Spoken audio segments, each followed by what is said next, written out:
Bloody Mary, bloody Mary, bloody Mary.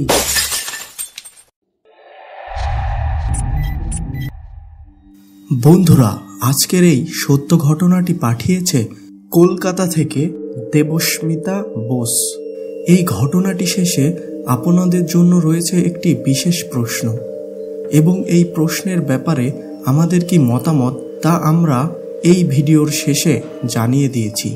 প্রতি সপ্তাহে নতুন নতুন সব সত্য ও কাল্পনিক ভূতের গল্প শুনতে এখনই সাবস্ক্রাইব করুন বাংলা ভূতের গল্প চ্যানেলটিকে, এবং পাশের বেল বাটনটি প্রেস করে অল বাটনে প্রেস করুন, যাতে করে নতুন ঘটনা আসা মাত্রই আপনি তা দেখতে পান। তো চলুন আজকের ঘটনাটি শুরু করি। প্রতিদিনের মতো রূপক এবং তার দুই প্রিয় বন্ধু রনি ও টনি তাদের কলেজের লাঞ্চ ব্রেকের সময় লাঞ্চ শেষে কলেজ মাঠের পাশের বড় একটি গাছের নিচে বসে অশরীরী আত্মাদের নিয়ে আলোচনা করছিল। আলোচনার মাঝে টনি হঠাৎ ব্লাডি ম্যারির প্রসঙ্গ তুলল। সে বলল, তোরা কি কেউ ব্লাডি ম্যারির নাম শুনেছিস? রূপক এবং রনি উভয়ই মাথা নাড়ালো। তার মানে তারা এই ব্লাডি ম্যারির ব্যাপারে কিছুই জানে না। তখন টনি তাদেরকে ব্লাডি ম্যারি সম্পর্কে লোক মুখে শোনা একটি ঘটনা বলল। অনেক বছর আগে এক জঙ্গলে এক বৃদ্ধা বসবাস করত। তার স্বামী সন্তান বলতে কেউই ছিল না, বা থাকলেও সে ব্যাপারে কেউ কিছুই জানত না। বৃদ্ধাটির জঙ্গলের পাশের একটি গ্রামে একটি পুতুলের দোকান ছিল। গ্রামটি ছিল খুব শান্ত প্রকৃতির এবং সেখানকার মানুষগুলি খুব সুখে জীবনযাপন করছিল। একদিন সেই গ্রামে নেমে আসে এক শোকের ছায়া। গ্রাম থেকে ছোট ছোট বাচ্চারা হঠাৎ গায়েব হয়ে যাচ্ছিল। গ্রামবাসীরা খুব চিন্তিত হয়ে পড়ল। অনেকে মনে করল এই কাজটি ওই বৃদ্ধা ম্যারির, কারণ যেসব বাচ্চা হারিয়েছে তাদের হারানোর দিন ওই পুতুলের দোকানের আশেপাশেই তাদেরকে দেখা গিয়েছিল। আর ওই বৃদ্ধা জঙ্গলে একা একা বসবাস করত, তার পক্ষেই এই কাজ করা সহজ হবে। তখন গ্রামের কিছু যুবক ম্যারির বাড়ির উদ্দেশ্যে জঙ্গলের দিকে রওনা দিল। তারা ওই বাড়ি এবং এর আশেপাশে অনেক খোঁজাখুঁজি করার পরও কিছুই পেল না। কিন্তু তারা একটি জিনিস খেয়াল করলো যে বৃদ্ধা ম্যারিকে আর বৃদ্ধার মতো দেখা যাচ্ছিল না। তাকে দেখতে এক যুবতীর মতো লাগছিল। এতে যুবকগুলির মধ্যে বেশ সন্দেহের সৃষ্টি হয়। কিন্তু তার বাসায় কোনো কিছু না পাওয়ায় তারা সেই জঙ্গল থেকে গ্রামে ফেরত আসলো। এর কিছুদিন পরে এক সন্ধ্যায় এক চাষি খেয়াল করলো একটি ছোট্ট মেয়ে জঙ্গলের দিকে এগিয়ে যাচ্ছে। আশেপাশে তখন আর কেউ নেই। তখন ওই চাষিটি ছোট্ট মেয়েটার পিছু নেয়। জঙ্গলের কিছু ভেতরে যেতেই চাষিটি খুব ভয় পেয়ে গেল। সে দেখল পুতুল বিক্রেতা ম্যারি একটি বড় গাছের নিচে বসে আছে এক অদ্ভুত সাজে, এবং তার সামনে কিছু মাথার খুলি এবং সেখান থেকে আগুন জ্বলছে। চাষিটি ভয়ে গ্রামের দিকে দৌড় দিল। সে গ্রামে পৌঁছেই ডাকাডাকি করে গ্রামের সকলকে হাজির করল এবং তাদেরকে সব ঘটনা খুলে বলল। তখন সবাই দ্রুত ওই জঙ্গলের উদ্দেশ্যে রওনা দিল।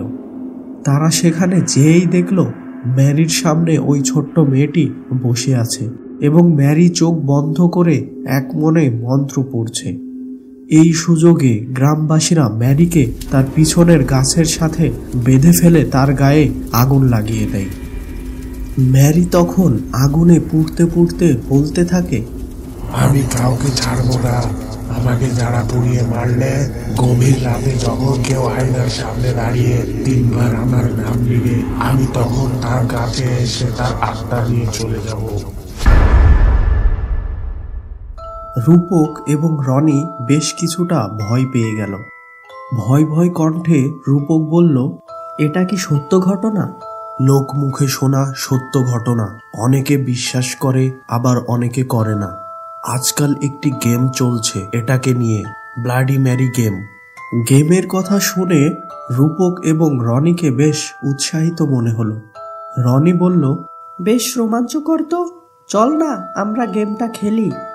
এই গেমটা আমরা যখন তখন খেলতে পারি না, কেবলমাত্র রাতের অন্ধকারে রুমের ভিতর মোমবাতি জ্বালিয়ে আয়নার সামনে 3 বার ব্লাডি মেরির নাম উচ্চারণ করার মাধ্যমে এই গেমটি খেলা হয়। বেশ তো, তোরা বাসায় ফোন করে জানিয়ে দে যে আজকে তোরা আমার বাসায় থাকছিস, আর কাল তো স্কুল বন্ধ। আমার বাসায় আমার বাবা মা ছাড়া আর কেউ থাকে না, কোনো প্রকার সমস্যাই হবে না। রাত তখন ঠিক 11টা। রূপক, রনি এবং টনি খাওয়া দাওয়া শেষ করে রূপকের রুমে বসেছিল। তারা তখন বিভিন্ন প্রকার ভূতের গেম নিয়ে গবেষণা করতেছিল। অনেক গবেষণা করার পর তারা জানতে পারল যে রাত 3টার দিকে এই সব গেম খেললে বেশি কার্যকর হয়, কারণ ওই সময়টাকে বলা হয় ডেভিলস আওয়ার। তারা রাত 3টা অবধি বিভিন্ন প্রকার গল্পগুজব করে সময় পার করলো। তারপর যখন ঘড়ির কাঁটা 3টাতে যেয়ে পৌঁছালো, ঠিক তখন তারা উঠে ঘরের আলো নিভিয়ে দিয়ে ওয়াশরুমে প্রবেশ করলো। তারা ওয়াশরুমের দরজাটি আটকে দিল যাতে করে অন্য লোকের ঘুম না ভাঙে। তারা 3 জন মনে মনে বেশ ভয় পাচ্ছিল, কিন্তু কেউ তা প্রকাশ করল না। রূপক জিজ্ঞাসা করল, কিরে, কে আগে যাবে? তুই বেশি সাহসী, তুই আগে যা। রনিও টনির সাথে একমত হলো এ ব্যাপারে। রূপক একটি মোমবাতি জ্বালালো এবং টনি তার মোবাইলের ক্যামেরা চালু করলো, যাতে করে তাদের সাথে ঘটা সকল ঘটনা রেকর্ড করা সম্ভব হয়। এবার রূপক আয়নার সামনে গেল এবং সে বলতে লাগলো, bloody Mary, bloody Mary, bloody Mary. কিন্তু তাদের সাথে কোনো কিছুই ঘটল না। এবার তারা 3 জনেই হেসে দিল। রূপক আবার আয়নার সামনে দাঁড়িয়ে বলতে থাকলো, bloody Mary, bloody Mary, bloody Mary. ধুর, এইসব কিছুই হয় না, চল যে শুয়ে পড়ি। না দাঁড়া, হয়তো আর একবার বললে আসতে পারে। রূপক এবার যেই বলল ব্লাডি, ঠিক তখনই বাথরুমের কল খুলে গেল। টনি এবং রনি বেশ ভয় পেয়ে গেল। তারা এই খেলাটিকে এখানেই শেষ করে দিতে চাইল, কিন্তু রূপক কোনোভাবেই এই খেলাটি বন্ধ করতে চাইল না। সে যেন কিসের এক মোহে এই খেলাটি চালু রাখতে চাইল। সে আবার বলতে শুরু করলো, ব্লাডি ম্যারি, ব্লাডি ম্যারি। হঠাৎ দপ করে মোমবাতিটি নিভে গেল এবং বাথরুমটিকে সম্পূর্ণ অন্ধকার গ্রাস করে নিল। সাথে সাথে রূপক তার মোবাইলের টর্চ চালু করে এদিক ওদিক কি যেন খোঁজাখুঁজি করতে যেয়ে দরজার দিকে তাকাতেই চিৎকার দিয়ে উঠল। সাথে সাথে ওই দিকে টনি ও রনি তাকাতেই তারাও চিৎকার দিয়ে উঠল।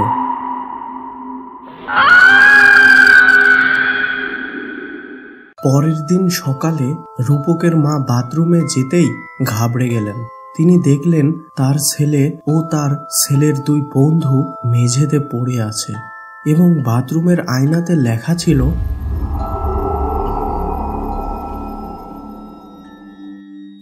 আজকের প্রশ্নটি হলো, আসলে তারা বাথরুমে কাকে দেখতে পেয়েছিল? আপনি কি কখনো রাতের অন্ধকারে আয়নার সামনে ব্লাডি ম্যারির নাম নিয়েছেন? অবশ্যই আপনার মতামত নিচের কমেন্ট সেকশনে জানাবেন। এখন আমরা আমাদের মতামতটি জানিয়ে দিচ্ছি। দেখুন, তারা 3 জন যখন ব্লাডি ম্যারি সম্পর্কিত ঘটনাটি শোনে, তখন তাদের মস্তিষ্কে একটি কাল্পনিক চরিত্রের ছবি সৃষ্টি হয়।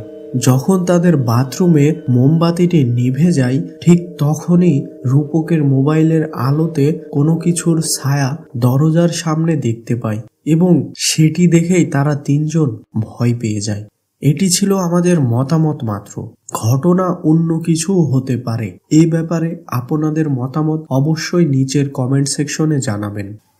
আপনি চাইলে আপনার ঘটনা আমাদের কাছে আমাদের ইমেল অথবা আমাদের ফেসবুক পেজে পাঠাতে পারেন। আমাদের ইমেল ও ফেসবুক পেজের লিঙ্ক ভিডিওর ডেসক্রিপশন বক্সে দেওয়া আছে। আর হ্যাঁ, এখনও যারা আমাদের চ্যানেলটিকে সাবস্ক্রাইব করেন নাই, তারা দ্রুত আমাদের চ্যানেলটি সাবস্ক্রাইব করুন আর আমাদের ভিডিওগুলি বেশি বেশি শেয়ার করুন।